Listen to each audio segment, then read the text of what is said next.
Howdy neighbors, and welcome back to the channel. Making this video by special request. Someone wanted to know how to use the 7th to get from the G chord to the C chord. And then we're also going to learn how to get from the D to the G chord using the dominant 7th function. And we're going to share with you a very important mistake not to make. So if you already know how to do this transition, and then the D, to get back to your G, you can fast forward a little bit to get to the tip not to mistake.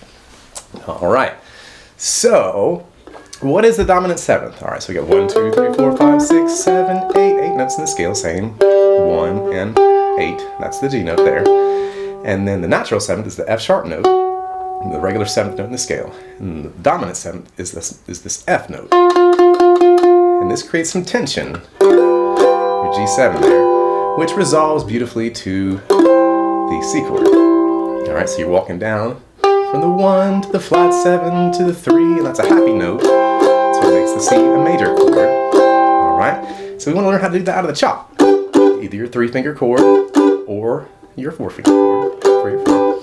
So you're just making your regular 3-finger G chop chord, and then you put your middle finger on the 3rd fret of the D. That's going to create your 7th sound. You can have the open E, it's fine, or not play it. Just play the G, D, and A strings. That's it, so you're chopping, boom, chop, 7th, into the C, just like that. Alright, so you got 1, and 2, and 3, and 4, and C chord. So if you're going to the D, same thing, and 2, and 7th, and then back to your G.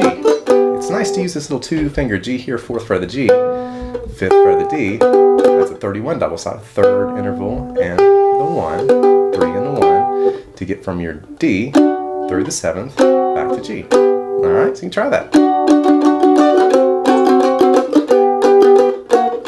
Alright, so going from G to C using the 7th, and then from D, D7 to G. Easy little lesson there, nothing to it. And this works all the same way when you go up to A, middle finger on the 5th fret, to G. Alright, down the hall to E. Same thing, 7th, back to your 2-finger A. Okay, and if you're in C, going to F, same thing, middle finger, 3rd fret of the G now, into your little 2-finger F chord, and that works. And then G, dominant 7th, 3rd fret, going back to C. Nothing to it. Alright, so the big thing that we want to address here is the common mistake not to make. So I'm all about the 3 pillars of practice: grunt work, number 1, internal repertoire, number 2, and external repertoire, number 3. And the big mistake folks make, but before we do, please like and subscribe. Go ahead and hit that little bell there for the notifications, and you'll get all the good stuff from Noya Mountain Music. Thank you. And please consider becoming a patron on patreon.com/Noya Mountain Music. It's not having a healthy diet of all 3 pillars. All right, some folks really get into the grunt work to the point that it isn't even, that frustrating to do. Doing your scales, patterns, folded scale, arpeggios, your iterations, different numbers of strokes, etc., in G and in A, and then maybe in B flat or G sharp. Some people get into that just fine, but they don't want to play the Mary Had the Lambs and the You Are My Sunshines and the This Land Is Your Land, stuff like that. And so with my students that I'm working on a one-on-one basis, and you can go to noyamountainmusic.com and book online if you want to get a one-on-one personal lesson. Would love that. So with my students, a lot of times, they aren't really disciplined with this structure. You want to have at least 30 minutes a day with the 3 pillars, 15 minutes at the very least. An hour if you got the time. All right, splitting it up into equal sections. Okay, so you want to be able to really focus on your internal repertoire. For instance, This Land Is Your Land. Even just finding the chords. How does it work? You can just kind of this land is your land. Oh, it starts on the 4 chord. This land is your land. This land is my land. All right, so calm my dragon down, the little acronym there, mnemonic. Remember what to do. Get your chords going first. Sometimes that can be a little tricky, but even with the simple songs, you got to learn them in the simple way, so it'll be easier to learn the bluegrass tunes and the fiddle tunes and all that kind of stuff that maybe is your real goal with your practice. Okay, so just starting out with a simple melody, you got to pick it out and sing along. It's really important to learn the words of these simple songs and all the songs that you're learning. This land is your land, this land is my land. You watch the new Bob Dylan movie, you'll hear Pete Seeger. Who's the guy playing it? Edward Norton, he's great. From California, you gotta put your shuffle to it, to the New York Islands. From the Redwood Forest to the Gulf Stream waters. This land is made for you and me. You gotta have all the Mary Had Little Lambs, Twinkle Twinkle Little Star, You Are My Sunshine, Coming Round the Mountain in G, and then in A, but not just in one position. You gotta learn how to play them up the neck. This is more intermediate.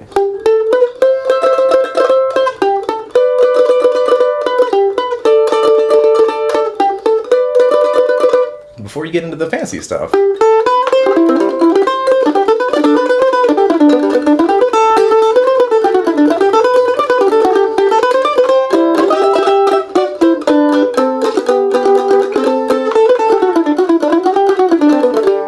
got to master your beginning version, master intermediate version. You can try doing your device work and all that stuff as you're building up, but most importantly is the solid foundation of the simple melody in G. The different registers, the low octave. And taking it up to A. Your transposition practice is one of the most important things about Pillar 2, because you're not just learning it in G or in A, you're learning how to transpose into any key, ultimately. All right, so how do you do that? You figure out where you're starting in G, walking up to that C note, which is the root of the C chord, okay? So you got that in your mind. So it starts off on the 4 chord. So if you're in A, the song starts in D. So you're going to be walking up to the 1 of the 4 chord. Easiest rule of thumb is that everything in G just comes up 2 frets. So if your first note is the 5th fret of the D, you just push that up 2 frets, which is the 7th fret of the A, which equals your open A string. All right, so you're walking up from the open A. Just picking it out, following your ear. It's a lot of hard work, but it's basically the most important work you can do to train yourself as a mandolin player and as a musician. And then up into B flat. B flat's tricky, but you can orient yourself around the tonic, the 1 note. So you find your B flat note, okay, and you're thinking back to G. I started on the root, walked up to the 4th note in the scale, 1, 2, 3, 4. You do that same thing in B flat, starting on B flat. Walk 4 notes up your B flat scale, 1, 2, 3, 4. That's where the melody downbeat starts. This land is your land. Let's pick it out from there. This land is my land. From California to the New York Islands. And there's usually going to be a tricky part.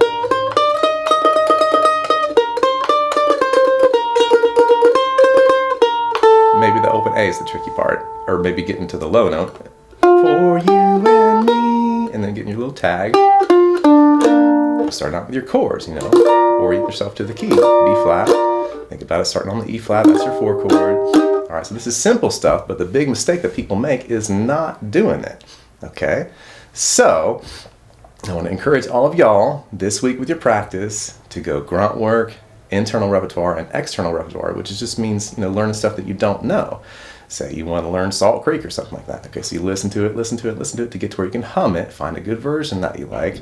I have some 5 first fiddle tune videos. I have 5 more first fiddle tunes. You can look for those on YouTube. They're on this channel. Simple versions of them.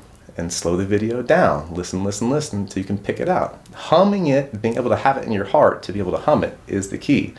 The bridge from your inside to your mandolin is really going to be your voice ultimately. So you have to be able to go dum dum dum dum dum dum. Pick that out, or whatever you're doing, even simple.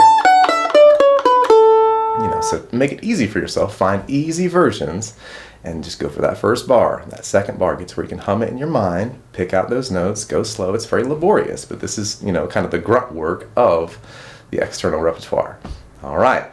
So that is our quick little lesson for today. We got our 7ths.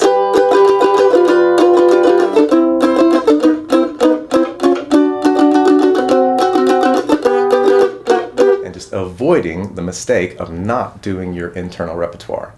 All right, so if you like this video, please smash the old like button. Subscribe to the channel if you want more of this content. I try to do some beginner stuff, intermediate stuff, and advanced stuff, Monroe stuff. Spread it out here and there for all the good neighbors. And if you'd like to support this work, I would love that. We would love that so much here at Noy Mountain Music. And go to patreon.com/Noy Mountain Music and find a good tier that fits with your budget if you want to contribute to more of these videos getting made every week here. And yeah, we have 2 monthly workshops, the Monroe Style Workshop and the Noy Mountain Music Workshop. We got one coming up on singing with a mandolin. You can check that out, noymountainmusic.com/scoop, or look for the link in the the description little box here on YouTube. And we hope you're having a beautiful day, and we'll catch you next time.